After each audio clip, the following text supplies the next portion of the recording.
રાતના 3 વાગ્યે જળકેદ બન્યું અબ્રામા, બાળકો પલંગ પર, ઘરોમાં તર્યું અનાજ. રહીશોનો સવાલ, અમારી પીડા કોણ સાંભળશે? વલસાડ શહેરનો અબ્રામા વિસ્તાર, જ્યાં ગઈ રાતે વરસાદ માત્ર વરસ્યો નહીં, પરંતુ અનેક પરિવારોના સપનાઓને પાણીમાં ગરકાવ કરીને ગયો. રાત્રિના 3 વાગ્યે જ્યારે આખું શહેર ઊંઘમાં હતું, ત્યારે તુલસીવન, પંચવટી અને સાઈ પાર્ક જેવી સોસાયટીઓમાં રહેતા લોકો માટે શરૂ થઈ ગઈ એક એવી રાત, જેને કદાચ તેઓ લાંબા સમય સુધી ભૂલી નહીં શકે. ઘરની બહાર વરસાદ વરસી રહ્યો હતો, પરંતુ થોડા જ સમયમાં વરસાદનું પાણી ઘરની અંદર ઘૂસી આવ્યું. લોકો ઊંઘમાંથી જાગ્યા તો પગ નીચે પાણી હતું, કોઈ રસોડામાં દોડ્યું, કોઈ બાળકોને ઉઠાવવા લાગ્યું, તો કોઈ ઘરનો કિંમતી સામાન બચાવવાની કોશિશમાં લાગી ગયું. થોડી જ વારમાં આખું ઘર પાણીમાં ગરકાવ થઈ ગયું.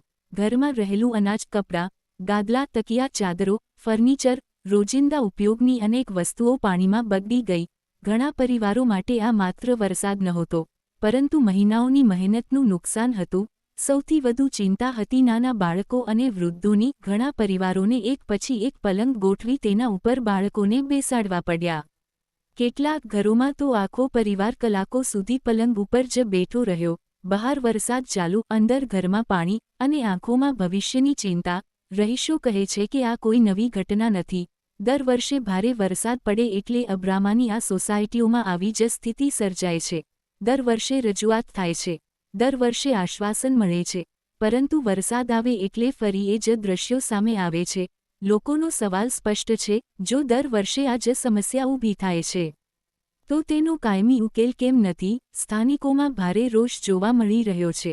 રહીશોનું કહેવું છે કે ચૂંટણી સમયે દરેક નેતા અને જનપ્રતિનિધિ તેમના દરવાજે પહોંચે છે, વિકાસના વચનો આપવામાં આવે છે, પરંતુ જ્યારે આવી મુશ્કેલી આવે છે, ત્યારે તેમની ખબર લેવા પણ કોઈ આવતું નથી. આ પ્રશ્ન માત્ર પાણી ભરાવાનો નથી, આ પ્રશ્ન લોકોની સુરક્ષા, તેમના જીવન અને તેમની મહેનતથી ઊભી કરેલી સંપત્તિનો છે. હવે લોકોની માંગ માત્ર તાત્કાલિક મદદની નથી. રહીશો માંગ કરી રહ્યા છે કે વરસાદી પાણીના નિકાલ માટે મજબૂત અને કાયમી વ્યવસ્થા કરવામાં આવે. યોગ્ય ડ્રેનેજ, વરસાદી પાણી માટે અલગ નિકાલ વ્યવસ્થા અને નીચાણવાળા વિસ્તારોનું વૈજ્ઞાનિક આયોજન કરવામાં આવે. જો આજે પગલાં નહીં લેવાય, તો આવતા વર્ષે ફરી એ જ હાલત સર્જાશે, અને ફરી લોકોના ઘરોમાં પાણી ઘૂસી જશે. અબ્રામાના રહીશોની આ પીડા માત્ર એક વિસ્તારની સમસ્યા નથી, પરંતુ શહેરના આયોજન સામે ઊભો થયેલો ગંભીર પ્રશ્ન છે. હવે જોવાનું એ રહેશે કે તંત્ર આ રજૂઆતોને માત્ર કાગળ સુધી સીમિત રાખે છે કે ખરેખર કાયમી ઉકેલ તરફ અસરકારક પગલાં ભરે છે. કેમ કે પ્રશ્ન માત્ર વરસાદનો નથી, પ્રશ્ન લોકોના જીવનનો છે.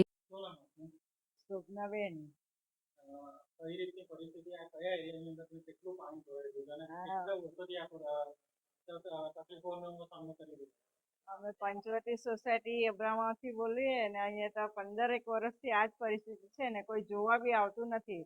દર વખતે ચોમાસું આવે ત્યારે અમારે આ જ પરિસ્થિતિ હોય, અમારે બધી જ તકલીફ પડી જાય. નહીં, કોઈ નથી આવતું. હવે આનું પ્રોબ્લેમનો સોલ્યુશન થવું જોઈએ. એક વર્ષ હોય તો ઠીક છે, દર વર્ષે આ પરિસ્થિતિ તો હવે અમારે કાયમને આ જ તકલીફ રહી. ચોમાસું આવે એટલે ઘરમાં દર વર્ષે પાણી ભરાઈ જ જાય ને કોઈ જોવા બી નથી આવતું ને કોઈ એના પગલાં બી નથી લેતું કે હવે પછી પાણીનો નિકાલ કેવી રીતે કરવો જોઈએ. એમ વોટ માંગવા આવે, પણ કોઈ દિવસ અમારી આ એવી પરિસ્થિતિમાં ચોમાસામાં પાણી ભરાઈ ગયા છે તો ચાલો આપણે જઈને તપાસ કરીએ શું છે. ખાવા પીવાની બધી તકલીફ પડી જાય અમને. અમે એવી રીતે ફસી જાય કે પોતે બી નથી બનાવી શકતા. તો આ તકલીફ હવે દર વર્ષે નહીં થાય, એના માટે તકેદારીના જલ્દીથી પગલાં લેવામાં આવે એવી અમારી વિનંતી છે. सुषमा सिंह नारायण सिंह यादव। क्या परेशानी हो रही है? सर 20 साल से रह रहे हैं इधर, इतनी पानी भर जाता है, हर साल की वही प्रॉब्लम है, पानी भर जाता है, फिर हमारा पूरा राशन पानी बिस्तरा सब सत्यानाश हो जाता है, कोई देखने पूछने तक भी नहीं आता है। पूरा दिन सुबह से हम खाए बगैर चाय बगैर पड़े हैं, कोई नहीं आया पूछने नहीं देखने। हम डूब रहे हैं, बह रहे हैं, खा रहे हैं, हमारे बच्चे मर रहे हैं, जी रहे, कोई नहीं आता है देखने के लिए। हम परदेसी है, कैसे भी करके दिन अपना निकालते हैं। आज देखिए ना हालात ऐसी है, पूरा दिन से उपवास बैठे हैं हम लोग, कोई नहीं आया देखने पूछने, नहीं एक रोटी देने के लिए।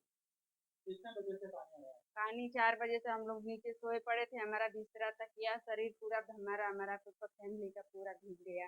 लेकिन क्या करें, अभी ये सब पड़ा है, भीगे पड़े हम लोग, कपड़ा वपड़ा चेंज करके ऐसे दिन भर से पड़े हैं बेड पे।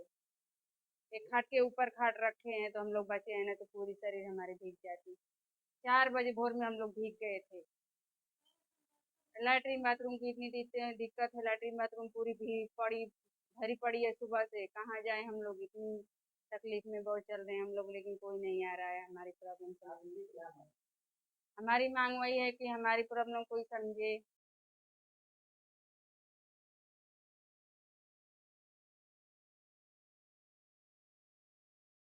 चाहिए। सोना यादव, सोना शिव पूजन यादव। क्या दिक्कत है? दिक्कत है कि 15 साल से रह रहे हैं इधर, जब बारिश आती है जैसे ही पानी भरा जाता है, कोई पूछने के लिए आता भी नहीं है कि खा रहे हैं कि मर रहे हैं, क्या कर रहे हैं। अब सिलेंडर भी खत्म, राशन भी सब पूरा हो गया, बह गया इसी में जो बचा होता था। तो बच्चे भी रो रहे हैं, भूखे मर रहे हैं, क्या करेंगे। અમારે આ વરસાદ આવે તો પાણી ભરાઈ જાય છે તો કોઈ જોવા આવતા નથી અને આટલા 30-40 વર્ષથી અમારે વહેલું ઘર અને ગટરો સાફ કરતા ને એ બધી ગટરો ભરાઈ ગઈ છે, તેની ઉપરથી પાણી છલકીને આવે છે અને પછી આ વોટિંગ લેવા આવવાના હોય તો આવી જતા રહેશે, આવી પરિસ્થિતિમાં કોઈ જોવા આવ્યું નથી? કોઈ જોવા નથી આવ્યા। મારું નામ નીરુબેન છે। અહીંયા ઘણા વર્ષોથી આ જ પરિસ્થિતિ છે। અમારું ઘર ખાડામાં છે, પાણી કાયમ જ આવું ભરાતું રહે છે। વોટવાળા તો વોટ લેવા આવે ને પછી જતા રહે, પછી કોઈ જોવા પણ નથી આવતો કે અહીંયા શું છે। પાછળ એટલી મોટી ગટર છે, ગટરનું પાણી બધું અંદર આવી જાય છે ઘરમાં। કમ સે કમ ગટરની સગવડ કરે તો અહીં અમારા ઘરમાં પાણી ના આવે। કેટલા વર્ષોથી આ પરિસ્થિતિ? આ પરિસ્થિતિ મને આવ્યા 25 વર્ષ થયા, લગ્ન થયા 25 વર્ષથી મેં આવું જોઉં છું અહીંયા। गिरीश देवसिंहभाई बारिया।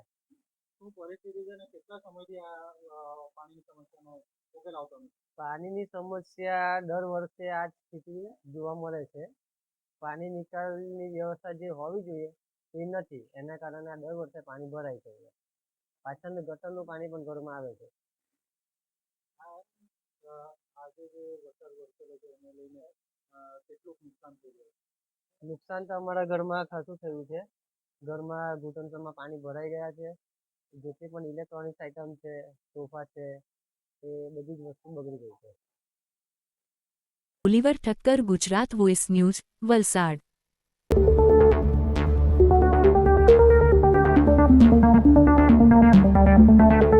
नमस्ते, ब्लू मून मोबाइल गैलरी में आपका स्वागत है। यहाँ आपको सभी प्रमुख ब्रांडों के फोन और अप्लायंस मिलेंगे। आज ही तुलसी एस्टेट, डुंगरी, वलसाड में हमसे मिले।